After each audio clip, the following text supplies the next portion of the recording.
నమస్తే welcome to YNC news.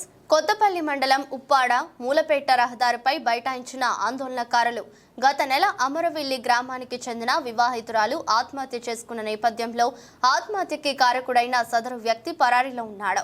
ఆ వ్యక్తిని ఇప్పటి వరకు గుర్తించని కారణంగా మృతి చెందిన మహిళా కుటుంబ సభ్యులు మూలపేట గ్రామంలో రోడ్డును నిర్బంధించి ఆందోళన చేపట్టారు. విషయం తెలుసుకున్న పోలీసులు సంఘటన స్థలానికి చేరుకుని బాధిత కుటుంబాలతో చర్చిస్తున్నట్లు సమాచారం. నా పేరు లావణ్య, అమరవిల్లి గ్రామం. మా అమ్మని దారుణంగా చంపి ఎట్లా పడిస్తాడు. అది కాకుండా 20 రోజుల ముందు తల మీద కొట్టి దారుణంగా టార్చర్ చేశాడు. ఆ ఈ వీడియోస్ మమ్మల్ని, మా అన్నిని అందరినీ చంపుతానని బెదిరించాడు.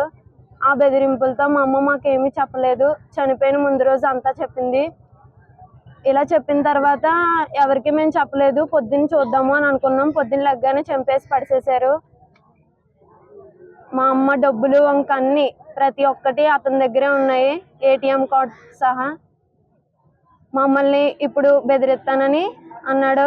ఇక్కడికి వచ్చిన తర్వాత ఈ కేసులో గట్రా పెట్టినా మీరు ఏం చేయలేరు, నేను బెయిల్ ద్వారా వస్తాను, అయినా మిమ్మల్ని చంపేస్తాను అని కౌరంటున్నాడు అందరితోని. మాకు సాయం చేసిన వాళ్ళందరినీ కూడా చంపుతానంటున్నాడు. నేను కాలేజ్కి వెళ్ళినప్పుడు ఇలాగా రోజు బెదిరిస్తే నన్ను ఏమన్నా చేస్తారేమో చాలా భయంగా ఉంది. నన్ను కాకుండా వేరొకరిని ఎవరిని ఇలా చేయకూడదని ఇలా కూర్చున్నాం. ఏ ఆడదానికి ఇలా చేయకూడదని ఇలా కూర్చున్నాం. మా అమ్మ కాకుండా ఎవరి కుటుంబం ఇలా ఆడకూడదని కూర్చున్నాం. అసలు ఈ రోజుల్లో ఏ అమ్మాయికి ఇలా జరగకూడదు. ఆ వీడియోస్ అందరికీ పెట్టి మా అమ్మనే కాకుండా మా అమ్మ పరువు కూడా తీసాడు.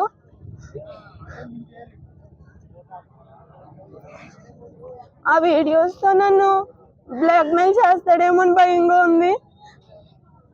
మా అమ్మ ఈ రోజు లేదని చాలా బాధగా ఉంది. ఇదంతా ముందే చెప్తే బాగున్నా.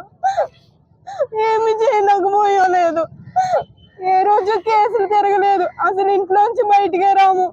మేము ఎవరితోని మాట్లాడు. అలాంటిది రోజు రోడ్డు మీదకి వచ్చేవాడి వల్ల ఇదంతా జరుగుతుంది అనుకోలేదు. ఏదన్నా చెప్దామంటే ఎవరికి చెప్పొద్దు అన్నది. ముందే వాళ్ళ పరువు తీసాను, ఎవరి పరువు తీయలేను అని అన్నది. మా అమ్మ ముందే కొట్టినప్పుడు చెప్తే బాగున్ను. ఇలా జరిగినందుకన్నా మాకు న్యాయం కావాలి. వాడికి శిక్ష పడాలి. వాడి నుంచి హత్య అండి, కానీ మాకు ఆత్మహత్య అని కేసు ఇచ్చాం, అంతేగాని అది హత్య మాకు అప్పుడే ఎవిడెన్స్ తో తెలిసింది.